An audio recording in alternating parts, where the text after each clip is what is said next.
बहुत समय पहले नितेश नामक एक आदमी एक छोटी सी गांव में रहता था। वो एक बहुत ही नेक और ईमानदार आदमी था। वो छोटी उम्र से ही अपने पिता की तरह मटकी में कुल्फियाँ बना के उसके बाद उन पे रंगीले बर्फ भर के उन्हें बेचता था। कुल्फी कुल्फी, मलाई कुल्फी, पिस्ता कुल्फी, बादाम कुल्फी, रोज कुल्फी, ले लो भाई ले लो। घर पे बनाए हुए ताजा कुल्फी सिर्फ 5 रुपए में आपकी मनपसंद कुल्फी। सभी बच्चे उसके जोर जोर से चिल्लाने पर उसकी बात सुन के उसकी बनाई हुई कुल्फी स्वादिष्ट रहने पर उन्हें खरीदते थे। ऐसे उसकी कुल्फी का व्यापार अच्छा चलता था। एक दिन जब नितेश कुल्फियाँ बेच रहा था, उसके पास एक बालक आता है। अंकल जरा ये लेके मुझे एक कुल्फी देना। तुम सोने का चेन के बदले में कुल्फी मांग रहे हो, किसका है ये? ये चेन मेरी माँ का है। उन्होंने मुझे कुल्फी खरीदने के लिए पैसे नहीं दिए, इसीलिए मैंने उनको बताए बिना ये चेन लेके आया हूँ। ये लेके मुझे कुल्फी दे दो। तुम्हारी माँ को बताए बिना ऐसे इतनी महंगी चेन लाना गलत है ना बेटा, ऐसे नहीं करते। ये चेन अपने माँ को वापस कर दो, मुझे तभी पैसे दो जब तुम्हारे पास है। ऐसे कह के उस बच्चे को कुल्फी देके वहाँ से चला जाता है। मगर जब वो कुल्फी खाते हुए चल रहा था, उसे एक और कुल्फी बेचने वाला दिख जाता है और वो सोचता है, अगर मैं इस अंकल को भी ऐसे सोने का चेन दूंगा तो वो पहले अंकल की तरह मना करके मुझे मुफ्त की कुल्फी दे देंगे और मैं 2 कुल्फियाँ खा सकता हूँ। ये ऐसे सोचकर उसके हाथ में रही कुल्फी को जल्दी से खत्म करके उस दूसरे आदमी के पास जाता है। अंकल अंकल, ये चेन लेके मुझे एक कुल्फी दीजिए ना। ठीक है बेटा, 1 कुल्फी क्या 2 लेके खाओ। ऐसे कहके बबलू के पास से वो चेन लेके उसे 2 कुल्फियाँ देके वहाँ से चला जाता है। बबलू अपने दोनों हाथ में कुल्फियाँ देख खुश होके चेन के बारे में भूलकर खाते हुए वहाँ से घर चला जाता है। इतने में बबलू की माँ सोने का चेन ना दिखने पर घर पूरा ढूंढती है और तभी बबलू घर आता है। बबलू, क्या तुमने मेरा सोने का चेन देखा है बेटा? यही पे रखा था। अरे रे, 2 कुल्फियाँ मिलने की खुशी में मैं तो चेन के बारे में भूल गया ना। अब अगर मैं माँ को ये बताऊंगा तो मुझे पक्का डांटेगी। अब मैं माँ से क्या कहूँगा? ऐसे वो मन में सोचता है। क्या हुआ बबलू, मेरे सवाल का जवाब दिए बिना क्या सोच रहे हो? कुछ नहीं माँ, मैंने नहीं देखा। ठीक है, तुम भी मेरे साथ चेन ढूंढो, शायद मैं यही कहीं भूल गई। वो बहुत महंगा है बेटा। ठीक है माँ। और ऐसे बबलू उसकी माँ के साथ चेन ढूंढने लग जाता है, जैसे उसे कुछ पता ही नहीं। बहुत समय बाद जब उसकी माँ ढूंढ ढूंढ के चेन ना मिलने पर थकान के मारे दुखी होके बैठ जाती है।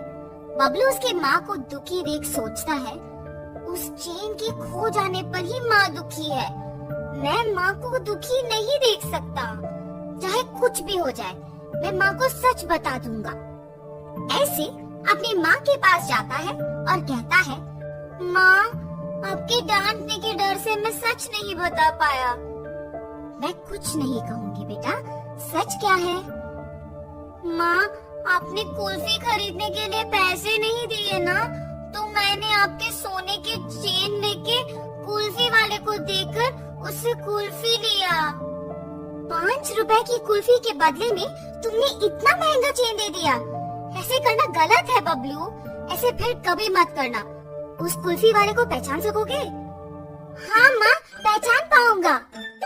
उसके ऐसे कहने पर बबलू की माँ अगले दिन कुल्फी बेचने वालों का इंतजार करती है। ऐसे दोपहर के समय में नितेश जब उस तरफ आता है तो बबलू की माँ उसके पास जाके कहती है, क्या तुम कल भी यहाँ आके कुल्फी बेचे? जी हाँ। आप ऐसे क्यों पूछ रहे हो? बच्चा अगर भोलेपन में आके तुम्हें एक महंगी चेन के बदले में कुल्फी मांगेगा तो ले लोगे क्या? हाँ, ये आप क्या कह रहे हो? मुझे कुछ नहीं समझ आ रहा। तुम कुछ मत कहो, मेरी ही बेटी की गलती है, इसीलिए मैं कुछ नहीं कह रही हूँ। बस मुझे मेरा चेन दे दो और मैं चली जाऊंगी। मैडम, मैंने वो चेन नहीं लिया। मैंने उस बच्ची को कहा भी कि वो चेन उसके घर में वापस लौटा दे। उसे आपको आके नहीं दिया। चेन देना ना पड़े इसलिए झूठ बोल रहे हो तुम। नहीं नहीं, मैं सच कह रहा हूँ। आप अपने बेटे को बुला के पूछिए तो सही। बबलू, बबलू। हाँ माँ। बबलू, क्या यही वो आदमी है जिसको तुमने मेरा सोने का चेन दिया? नहीं माँ। और ऐसे वो अपने माँ को नितेश के साथ जो भी हुआ समझाता है। कल मेरे इस तरफ आने की वजह से ही मुझे सोने का चेन मिला था। काश आज भी ऐसा कुछ हो। ऐसे सोचते हुए उस तरफ जा रहे कुल्फी वाले को बबलू देखता है। माँ वही वो अंकल है जिन्होंने मुझसे चेन लेके कुल्फी दिया था। कल तुमने मेरे बेटे को कुल्फी देके चेन दिया था ना? वापस कर दोगे कि सबको बुलाओ? अब ये बच्चा इतना जोर से कह रहा है कि मैंने ही दिया है तो मुझे लौटाना ही पड़ेगा, वरना उसकी माँ सबको बुलाएगी। लालच के मारे यहाँ आना अनावश्यक था। चेन दिए बिना क्या सोच में पड़ गए हो तुम? मुझे माफ कीजिए दीदी। ऐसे वो आके उसका गलती मानकर उसके पास की सोने का चेन बबलू के माँ को दे देता है। बच्चे मासूमियत में अगर आके महंगे चेन के बदले में अगर कुल्फी मांगे तो क्या दे दोगे? उन्हें इतना भी नहीं बताओगे कि वो गलत है? उस कुल्फी वाले ने ऐसे ही लालच के बिना मेरे बच्चे को गलती करने से रोका था। आइंदा ऐसे कभी मत करना। इस आदमी से सीखो।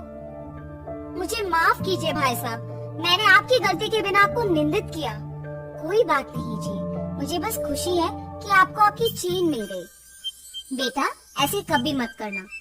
मैंने सोचा कि वो अंकल भी आपकी ही तरह चेन लौटा देंगे। सब लोग एक जैसे नहीं होते बेटा, अच्छे लोग और बुरे लोग होते हैं।